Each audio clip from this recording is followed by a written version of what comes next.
श्री स्वामी समर्थ. स्वामी महाराज तुमच्या सर्व चांगल्या इच्छा पूर्ण करो ही स्वामींच्या चरणी प्रार्थना करते आणि आजच्या व्हिडिओला सुरुवात करते. पण त्या अगोदर चॅनलवरती नवीन असाल तर सबस्क्राईब करा आणि शेजारील बेल आयकॉनलाही प्रेस करा, म्हणजे माझ्या सर्व नवीन व्हिडिओचं नोटिफिकेशन तुम्हाला मिळेल आणि तुम्ही एक पण व्हिडिओ मिस करणार नाही. आजच्या व्हिडिओमध्ये तुम्हाला मी काही घरासाठी, मुलांसाठी, आपल्या पतीसाठी आणि आपल्या स्वतःच्या प्रगतीसाठी, आपल्या जीवनावरती असणारं दुःख, कर्ज, अडचणी ज्या आहेत त्या संपण्यासाठी काही प्रभावी उपाय सांगणार आहे.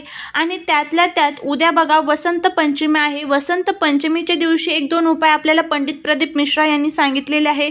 जे उपाय जर आपण केले तर आपल्या मुलांच्या जीवनातील जे काही त्रास आहे तर ते दूर होऊन त्यांची प्रत्येक क्षेत्रामध्ये प्रगती होईल. आता हा उपाय जो आहे तर तो तुम्हाला वसंत पंचमीच्या दिवशी करायचा आहे, जो मुलांसाठी सांगणार आहे.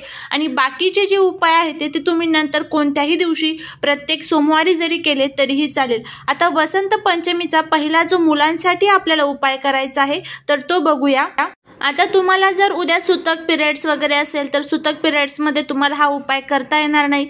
आता ह्या उपायासाठी तुम्हाला काही वस्तू लागणार आहे. त्यातल्या त्यात आपल्याला खूप महत्त्वाची एक वस्तू लागणार आहे, ती म्हणजे फुलं. पण कोणती फुलं तर तुम्हाला मोहरीचं झाड माहीत असेल, जे आपल्या घरामध्ये काळी मोहरी असते बघा, तर त्या काळ्या मोहरीचं जे झाड असतं तर त्या झाडाला जी फुलं येतात ना तर ती फुलं आपल्याला पाहिजे. किती पाहिजे तर 31 फुलं आपल्याला घ्यायची आहे. बरोबर मोजून 31 फुलं आपल्याला त्या मोहरीच्या झाडाची, ज्याला आपण सरसो असं म्हणत असतो बघा हिंदीमध्ये, त्या मोहरीच्या झाडाची आपल्याला 31 फुलं घ्यायची आहे. आणि आपल्याला ही फुलं घेऊन आपल्या मुलांना घेऊन भगवान शिवशंकरांच्या मंदिरामध्ये जायचं आहे.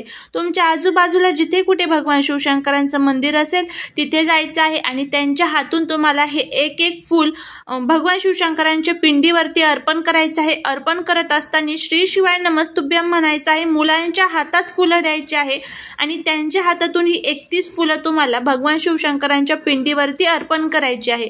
2 मुलं असेल तर 2 मुलांसाठी सेपरेट तुम्हाला फुलं आणावी लागतील, म्हणजे 61 फुलं तुम्हाला आणावी लागतील. आजूबाजूला शेती असेल तर त्या शेतीमध्ये शोधा, तुम्हाला नक्कीच ही जी मोहरीची फुलं आहे तर ती मिळून जातील. आता हा जो उपाय आहे फक्त वसंत पंचमीच्या दिवशीच करता येतो. त्यानंतर पुढचा एक वसंत पंचमीच्या दिवशी उपाय करायचा आहे, तो म्हणजे 108 फुलांचा. या उपायासाठी तुम्हाला 108 मोहरीचेच फुलं लागणार आहे. हा उपाय कशासाठी? घरामध्ये कोणत्याही प्रकारचा आजार पण येऊ नये त्यासाठी आपल्याला वसंत पंचमीच्या दिवशी 108 फुलांनी भगवान शिवशंकरांचा शृंगार करायचा आहे. म्हणजेच काय, अगदी व्यवस्थितपणे त्यांच्यावरती ते फुलं आपल्याला अर्पण करायचे आहे. ज्या प्रकारे आपण सजतो त्याच प्रकारे त्या फुलांनी आपल्याला भगवान शिवशंकरांना सजवायचं आहे. तर इतकं महत्त्व हे उद्याच्या वसंत पंचमीचं आहे. आता हे 2 उपाय तुम्हाला वसंत पंचमीच्या दिवशी करायचे आहे. आणि त्यानंतर बघा आपल्या घराच्या प्रगतीसाठी काही उपाय तुम्ही कोणत्याही सोमवारी करू शकता. त्यामधला पहिला जो उपाय आहे तो म्हणजे तुम्हाला शमीच्या झाडांचा करायचा आहे. शमीचं जे झाड असतं तर त्या झाडाची तुम्हाला 5 शमीचे पानं घेऊन यायचं आहे. 5 शमीचे पानं आणल्यानंतर तुम्हाला त्या पानांना मध लावायचं आहे. जे आपल्याकडे मध असतं बघा घरामध्ये तर ते मध घेऊन जायचं आहे. भगवान शिवशंकरांच्या मंदिरात जायचं आहे. त्यानंतर तुम्हाला भगवान शिवशंकरांच्या पिंडीवरती अभिषेक करायचा आहे आणि ह्या शमीच्या पानांना तुम्हाला मध लावायचं आहे. मध लावल्यानंतर तुम्हाला हे शमीचे पानं तुम्हाला भगवान शिवशंकरांच्या पिंडीला चिटकवायची आहेत आणि तुमच्या मनातील ज्या काही इच्छा आहेत त्या इच्छा व्यक्त करायच्या आहे. या उपायाने आपल्या घरामध्ये कधीच धनसंपत्तीची कमतरता येत नाही. हा उपाय कशासाठी तर आपल्या घरामध्ये कधीच कोणत्याच प्रकारचे धनसंपत्तीची कमतरता येऊ नये याच्यासाठी आपल्याला शमीची पानं भगवान शिवशंकरांच्या लिंगावरती आपल्याला अर्पण करायचे आहे. आता त्यानंतर पुढचा एक उपाय करायचा आहे तर तो म्हणजे आपल्याला पाण्याचा. पाणी जे असतं तर ते भगवान शिवशंकरांना सर्वात प्रिय आहे, सर्वांनाच माहीत आहे. तर काय करायचं आहे, तुम्हाला 1 तांब्याभर पाणी घेऊन जायचं आहे. आणि त्यानंतर हा उपाय कशासाठी तर तुमच्या मनातली जी काही इच्छा आहे तर त्या इच्छा पूर्तीसाठी तुम्हाला हा उपाय करायचा आहे. भगवान शिवशंकरांच्या मंदिरामध्ये केल्यानंतर तुम्हाला भगवान शिवशंकरांच्या पिंडावरती जी माता अशोक सुंदरीची जी जागा असते, सर्वांना माहीत असेल माता अशोक सुंदरीची जागा कोणती आहे तर ज्या ठिकाणी जलाधारी असते, जलाधारी म्हणजे जिथून पाणी खाली पडत असतं तर तिथे एक मोठी लाईन असते, जाड लाईन असते, तर ती अशोक सुंदरीची असते. तर तिथून तुम्हाला 1 तांब्याभर पाणी ओतत भगवान शिवशंकरांच्या लिंगावरती तुम्हाला बाकीचं उरलेलं पाणी ओतायचा आहे, मध्ये पाण्याला ब्रेक द्यायचा नाही। तर अशा पद्धतीचा हा उपाय तुम्हाला करायचा आहे। हे पाणी ओतत असताना श्री शिवाय नमस्तुभ्यम म्हणायचं आहे। तुमच्या मनातली जी काही इच्छा आहे ती इच्छा तुम्हाला तिथे व्यक्त करायची आहे।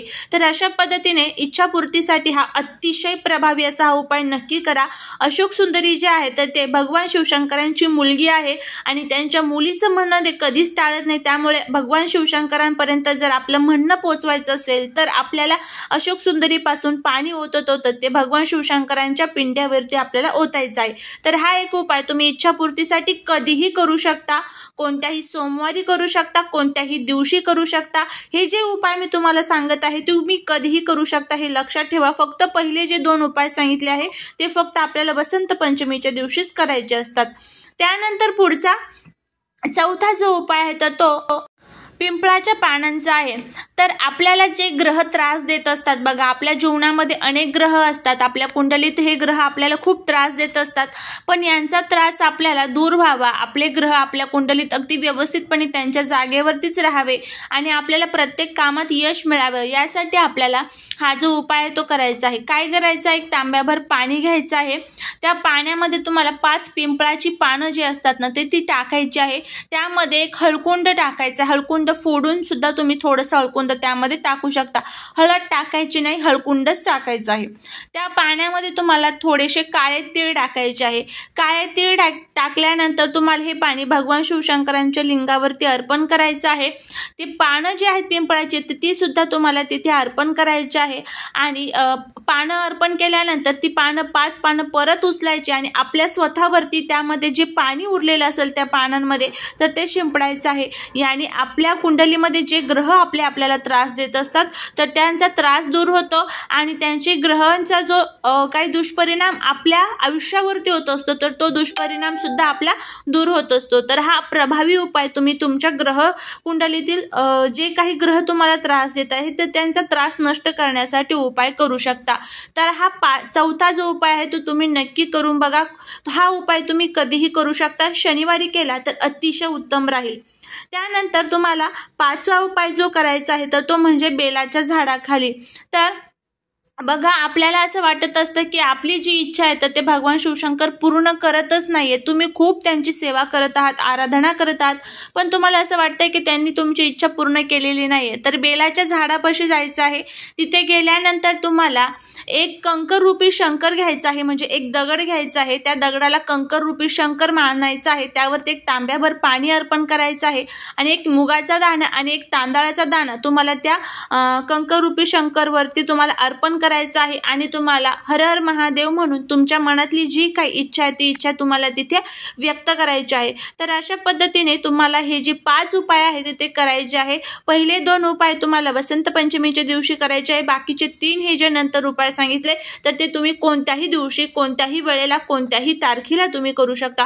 करून बघा, नक्कीच याचे फायदे तुम्हाला बघायला मिळतील। झालेली सेवा ही महाराजांच्या चरणी रुजू करते। व्हिडिओ जर आवडला तर लाईक, शेअर आणि सबस्क्राईब करायला अजिबात विसरू नका। भेटूया अशा एका छानशा नवीन व्हिडिओ सोबत। श्री स्वामी समर्थ।